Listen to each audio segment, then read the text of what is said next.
KLB Interactive Partners Series, and this is the film discussion. I'm Chris Bourneau, and I'm here with Crysten, Stewart, and we're here to share our experiences and our insights regarding the film industry. So thank you all for tuning in. Absolutely. So Crysten, why don't you get started in talking about how you got into film and a little bit about your background? Okay. So it was about a decade or so ago. I had just finished undergrad at Miami University, love and honor. And we were in the middle of a situation economically where no one was going to hire me without having about a decade of experience. And I was only 22. But I wanted to write stories that were just not for the literary page. I was interested in, being on the big screen because I felt like the impact was something greater. And so I decided to go to grad school. I took this script that my mom had wrote. It was a short story that she had submitted to a magazine, and I adapted it into a screenplay, and that was the first film that I had made. And then I made an experimental film. I screened a double feature at Gateway. I sold tickets. I made I think $150. And then I went to San Francisco and I went to Academy of Art University. And I did like their master's program. And when I came back here and I heard about the promising things that were happening in the Columbus film community. And I started the Columbus Black International Film Festival.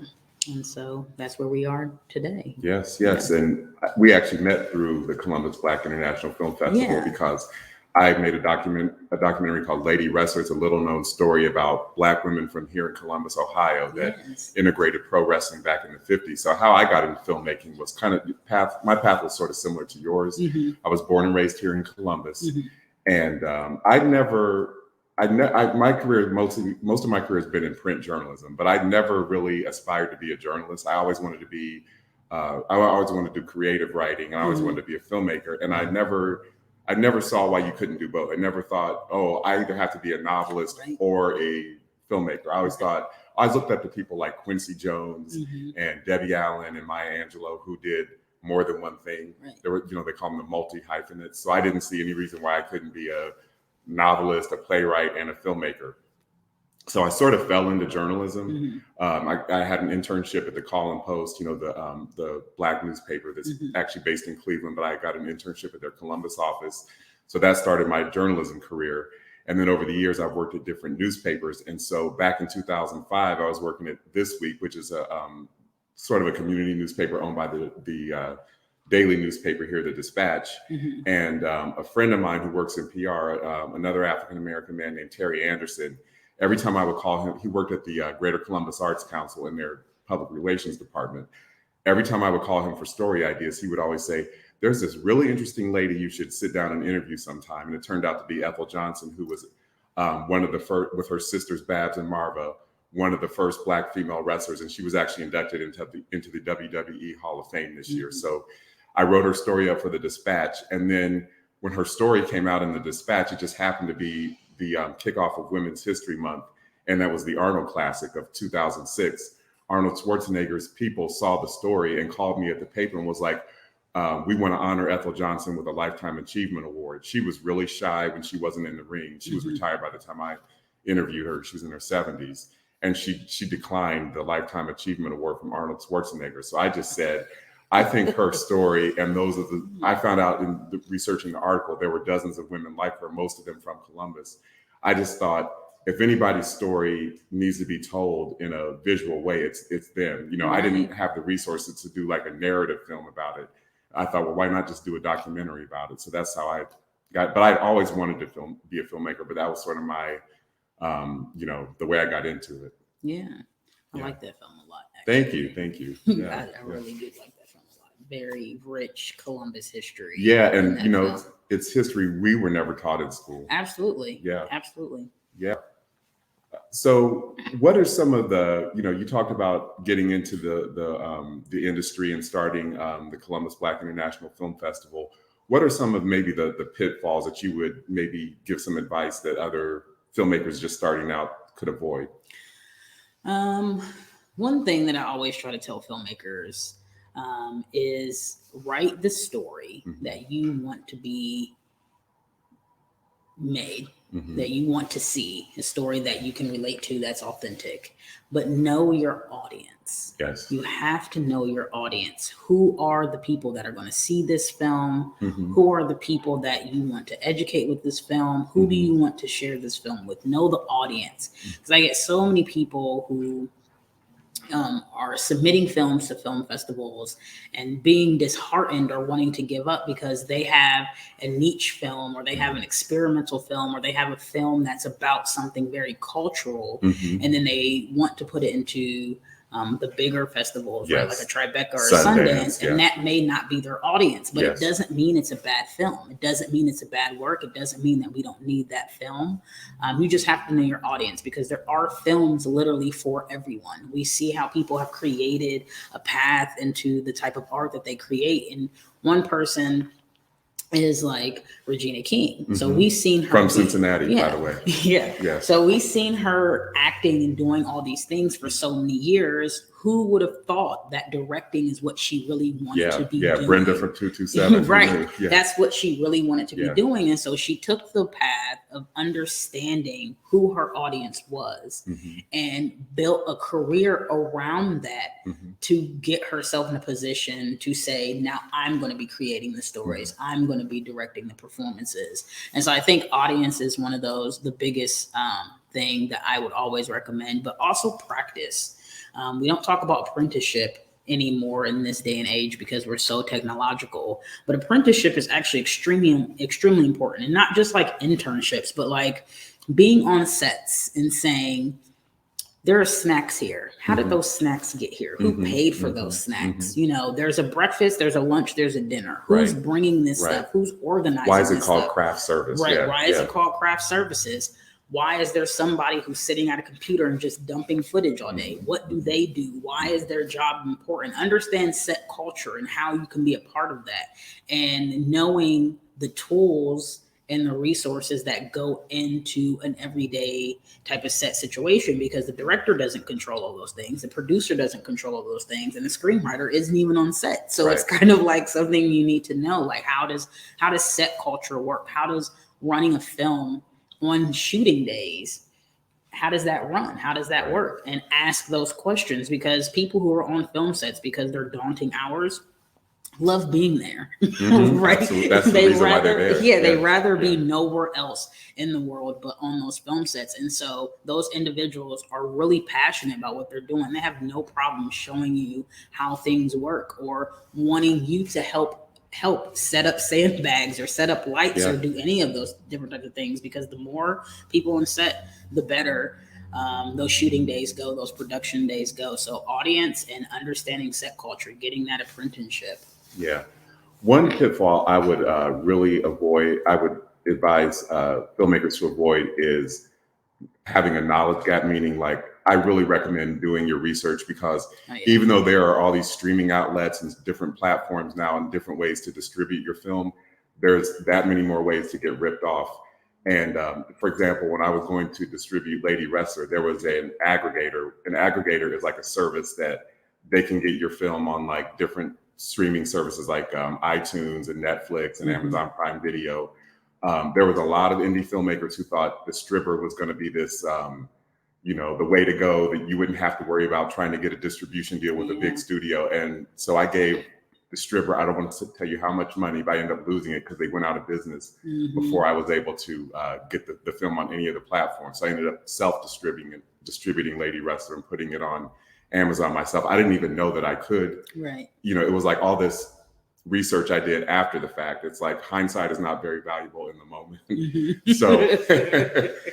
So I would say really do your research. There are people who are going to, might come out of the woodwork when you show at different film festivals and say, oh, I want to offer you a deal. And it might sound like the lottery ticket, like, oh, I got the golden ticket, like Charlie at the Chocolate Factory. And really what it is this horrible deal where you sign away all your rights for like 20 years and then they end up going bankrupt and you can't even get the rights to your film anymore because it's in some tied up in bankruptcy court. Yeah. So really, really, really do your research. And another thing I would say, and this is really difficult, but try to avoid getting into a whole lot of debt. A lot of filmmakers see success stories like Robert Townsend, who was just in town talking to Will Haygood about Will Haygood's new book about Black cinema.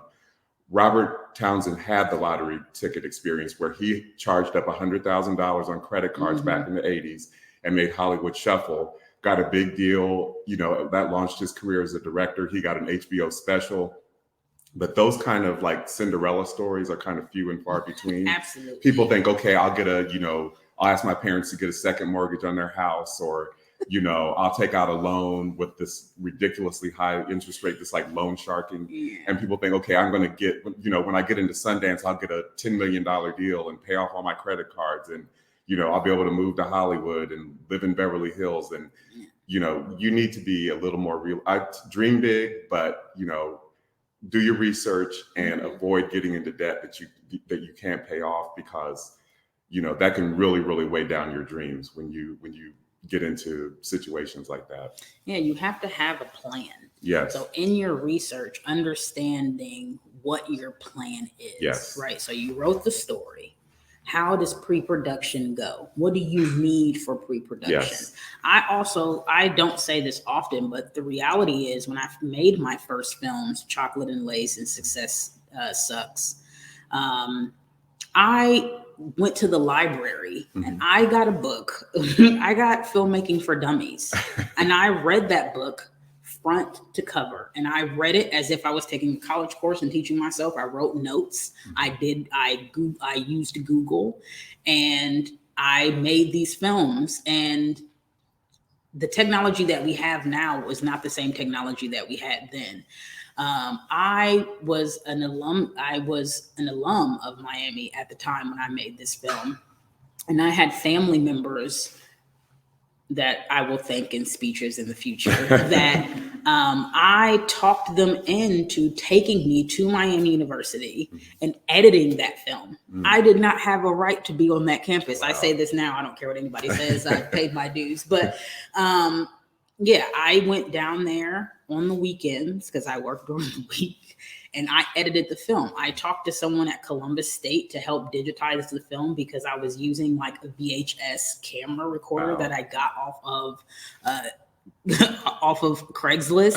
I think to go into the planning and what I don't think people understand about the style of filmmaking in Columbus. People don't think that it exists, but it's a very scrappy type of situation. And so you go to eBay, you go to Craigslist, you ask your friend, you drive Lyft, you take that money that you have, you go to Midwest, you buy a camera, you go to Ohio HD, you take some time, you talk to some people, and you make the film that you're going to make without going into debt. Figure out how you can put all your ducks in a row. Because a lot of us, when we're making these films, we don't have financiers knocking on our door saying, we want your story. Either no one knows about us or they don't think that we have a story that's valuable, that's going to make people money.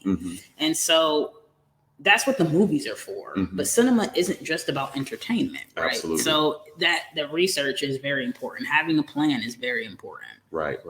You talked about reading Filmmaking for Dummies. Was there anyone any person who gave you advice that you would pass on? No, I think, I watch a lot of interviews and special features on DVDs. I do too. Yeah. So Martin Scorsese, and now they have Masterclass, right? Yes. And Masterclass used to not be accessible to regular humans, right? So now you can go to Masterclass, you can go on the website, you can pay $15. Ron Howard has a whole directing class. You can watch Shonda Rhimes, you can watch Spike Lee. I used to watch a lot of interviews from Quincy Jones and Martin Scorsese. I used to watch a lot of Andy Warhol stuff, just like artists who were just making their own way and finding out how they did the things that they were doing, right? And just their determination. I listen to a lot of Tyler Perry stuff because on the business side, he's very inspiring for the way that he's catapulted his career and the content that he's created. I think we talk a lot about like the quality of the content, but if you don't make any stories, no one's going to know. So regardless of what we think about the content, a lot of people want to be doing this and have nothing made, nothing written. And so that was a lot of the advice, that audience. When I talk about audiences, I got that a lot from Tyler Perry, and local filmmakers were really supportive in terms of like, keep doing what you're doing. You're going to find an audience. There is a space here for CBIF. There is a space here for your films. A lot of that came from Mark Cummings, who's a known filmmaker here in Columbus. And so I followed that advice a lot and just try to pattern my discipline, or the way that I wanted to discipline myself based on some of the things that they were doing in the very beginning of their careers. Yeah. And actually somebody who gave me good advice was actually a peer of mine. So I went to Eastmore High School, and I also went to Fort Hayes in their radio and television program. And actually a classmate of mine, Paul Hill, went on and went to film school at Wright State. And he's now the staff editor at the Wexner Center for the Arts at Ohio State.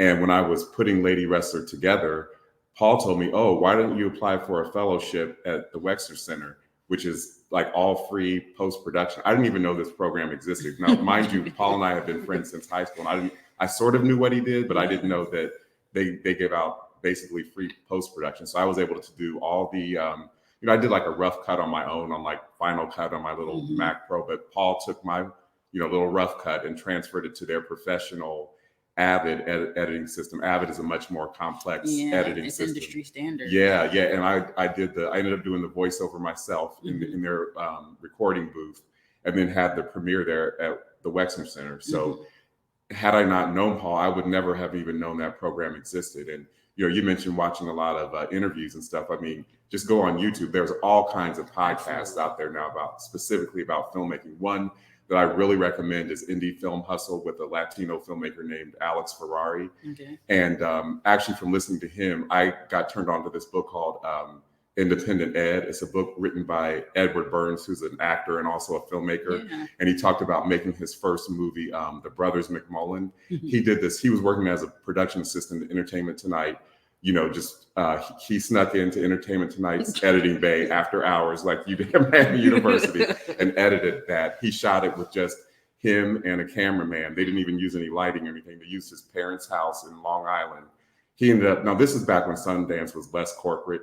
He got into Sundance, got like a 3-picture deal, and then he talks about how he thought, okay, my career as a filmmaker is made. And he ended up having a really, really disenchanting experience with Hollywood because they wanted him to do like cookie cutter romantic comedies. And he's like, no, I want to write original, like character driven indie movies. And they were like, sorry, there's no audience for that. So he ended up going back to his roots and financing his films himself and buying his own like Alexa camera and self-distributing his movies. So and that's somebody who's in the Hollywood industry. A lot of people don't understand that's really what it takes. We are the own driving forces behind our stories. Cinema isn't coddled in the same way that maybe other art forms may have, and especially it's expensive and you need people, right? So you can't be a filmmaker by yourself. You can and just write things, and you could stay at a journal or wherever, or your computer or whatever. But Speaking of what you just said, that you need people, there are 2 folk in front of our audience now who have some experience and some things to share. If folk wanted to get involved with some of the things that you're involved with, how might they do that? What steps would you take, both in terms of reaching out to you, but also in terms of the preparation they might do before they reach out to you? So specifically, I know Columbus Black International Film Festival has a platform for filmmakers who are interested in wanting to showcase their films. And so that opportunity would literally, the research would just be, understanding film festivals and just researching what our film festival is about. And then through there, I'm really easy to get in touch with. And I'm actually very passionate about film in general. And so anyone who wants to have any type of conversation about film, the long and short of it, the industry, being a filmmaker, being independent, being in the studios, I'm here for that. I love to give that information. I love to have that conversation. I think even wanting to actually be a part of CBIF and being a part of the film festival, it would just be simply, researching to see if your film fits the criteria and submitting the film. And our submissions open November 1st of this year. And we're celebrating our 6th year. And so we'd love to have new and emerging filmmakers come and showcase their work in a safe space. When is the film festival? We're thinking of May in next year. Yep. So I'm thinking of changing it to be earlier in the year. Yeah, and one thing I would recommend, whether you want to make a documentary or a narrative film, I would say there's a YouTube channel called D for Darius. It's a young African-American filmmaker, and he made a film called, I don't remember the name of the film, but it's an autobiographical story based on his mother having some kind of mental disorder. And he went to film school, and he shows you the bare bones crew that you need and the bare bones financing that you need. It's like a 2-hour documentary. It's funny, the making of documentary is longer than the actual movie, about the camera he used. He used like 2 DSLR cameras, how he recorded the sound. He just breaks it down step by step about how he made this movie without going into debt. He may have done a little bit of crowdfunding, and that's another thing, another avenue now is, that wasn't open, even 10, 20 years ago. It wasn't as common to, go on Kickstarter or Indiegogo and raise money, to make a movie. But I would recommend checking out that making of documentary that D for Darius did, because it just shows you everything of how to make an independent film with a bare bones crew, and that's a good place to start, I think. Yes. And how is Darius spelled? It's Darious, I believe, and it's the number 4 Darius. Yeah. So Crysten, you talked about living in San Francisco for a while. Were you in school there, or were you? Yes, okay. I did a master's program at Academy of Art University. I think I took about a year. It was a year between graduating undergrad and moving to San Francisco. And that afforded me an opportunity to actually learn about film, and not just film as, the industry or an art form, but actually how to use celluloid. Right. So I used K3 cameras, Bolex cameras. I used the RE lights with the actual gels where you have to actually wear the gloves to touch the lights like the real ones, and the ones that can also catch on fire. I learned how to actually use a cutting machine. So like really real to real projection, the pedals, cutting things, taping things, writing. Are those called Steinbeck? Is that what they're called? I don't remember. I'll be completely honest. I was like, if I'm paying all this money to go here, y'all are going to teach me how to use all of this stuff. Right. And learning how to actually put together a projector with the 16 millimeter. I've used the Super 8 as well. And I also use the SLRs, where the only type of film processing is like the actual projection slides. Wow. So I actually learned how to storyboard using that. Wow. But I also learned Final Cut and other things also. So, but that was really what they wanted people to understand. It was very like art based in that type of way. But I also had a whole bunch of art history that fueled kind of my all around knowledge of art and film and those types of things. And I was in the Bay Area for about 4 years. I had lived in Oakland that last year before moving back. It was a very good experience to actually be in that environment, because, San Francisco is known for like their documentaries and independent film, as well as Oakland. So it was very knowledgeable and great experience. I love California. It's a great state. What do you think it's important for, because typically if you wanted to, quote unquote, make it big in the film industry, you had to move to New York or LA. Now Atlanta is, has a lot of film. Even Cincinnati has a lot of gets a lot of big indie films. Do you think it's important to leave Columbus, or do you think you can stay here because of the internet and technology and, have a thriving film career without leaving Columbus? I don't think you need to leave Columbus, Okay. to be honest, but I do think you need to be open to traveling, period. Mhm. So all of those places, Mhm. I feel like it's necessary to have connections there, Right. because you want to be where the work is. Right. You want to give yourself the opportunity to learn from different places, because New York filmmaking is not the same as LA filmmaking. Mhm. Atlanta filmmaking can't be like either one, because it's the South, right? And it also has just like a different vibe, a different audience in terms of the type of cinema that they're making. You know, we say that Atlanta is like Black Hollywood, Yes. but these are also individuals who still have a stake in LA, right? And so you really want to go where the film is being made, because a lot of films are being made in Chicago, they're being made in Boston, Queen Sugar is in New Orleans. Like, you need to just have access to everywhere.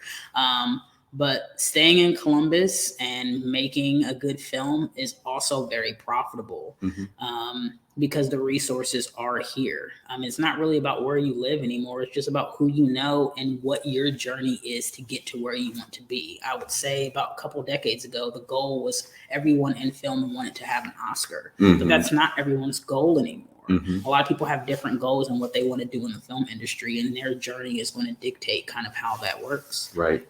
What about going to film school? Do you think it's necessary to go to film school, or do you think, because there's so much self-education you can do now with the internet, and sounds like I opened up a can of worms there. You don't need any type of school. Okay. To be completely honest. Okay. It doesn't matter whether it's film school, it doesn't matter if it's liberal arts education. You don't need school, but it actually helps you. It helps you to navigate what you're getting yourself involved in. Right. So if you want to go to corporate America and you are a Black kid, it might benefit you to go to a university, because you'll understand how to navigate that space. Yes. There's some things that you learn in film school that I have yet to find on the internet. And that just is what it is. And so there are some hidden gems being inside of an institution that you cannot get being on a set or learning on the internet. Right. But being on actual sets is going to be the most education you will have as a filmmaker. You can watch all the studio binder, all the no film school, all of the videos you want to, but actually being on set, touching things, seeing things with a mask, with no mask, like that is going to actually give you the education you need to understand how things work, because each set is not going to have the same people. It's not going to have the same expertise. It's not going to have the same story. You might be doing different things. A sci-fi set is going to be different than a horror set. Right. A drama set is going to be different than a comedy set. And those individuals on those sets will be different. The way that the director handles those things will be different. And so that is the most important thing. I think there are a lot of people who didn't go to film school who are doing really well. And a lot of people who did go to film school who are also doing really well. Yeah. So it just really depends on what your journey is. But I think there are just some positive things that could happen when you're in film school versus when you're not. Well, if nothing else, the networking. Like, my friend Paul and I weren't in film school. We were in a broadcasting trade program. But I mean, the networking. I mean, absolutely. I'm sure a lot of jobs happen because, I know so-and-so, we were in, USC together. And, that's very true. Yeah. Yeah, that's very true. It's about, like I was saying about traveling, it's about your network and about who you know and how you're going to get to where you're trying to get to based on your journey as a filmmaker. Right. Yeah. So it looks like we're getting near to the end of our time. Did we have any questions in the chat? The question that I asked prior was one that was referenced. Okay. Very cool. Perhaps beyond that, maybe ways that if you are comfortable with folk getting in touch with you, what are the best ways that they can get in touch with you, and maybe where they could see you or experience you with it or interact with you in the coming months? Yes. So the best place is via email, Crysten at columbusbiff.com, or Instagram, which is columbusbiff. And then for me, I have a website, chrisbournea.com, and Bourneu is spelled Bournea. And I'm also on Twitter, Facebook, and Instagram under my name. I'm normally, if I see the message, I'm normally very responsive.